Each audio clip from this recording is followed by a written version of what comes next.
Hi there, I'm going to show you how to replace the battery in this Vauxhall key fob. Here's what you need. One 2032 battery. You can get these off Amazon. They're very cheap. There's a link below in the description. And I'm going to be using a flathead screwdriver about this size and then a smaller flathead about this size. You really don't need both sizes, but you definitely need something. Alright, so first this back half slides off. So push this down and slide that out. Now I'd like to use the big screwdriver here. And you can just pry in this corner very gently.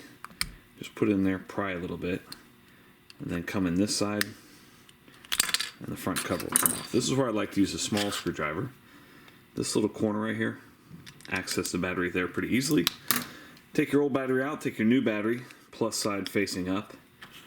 This just presses in here, and on the back here, there's two little guides you want to make sure go in here. And it just slides in and clicks. And you're all set. Thanks so much for watching. Hope this was helpful. Make sure you hit that thumbs up button.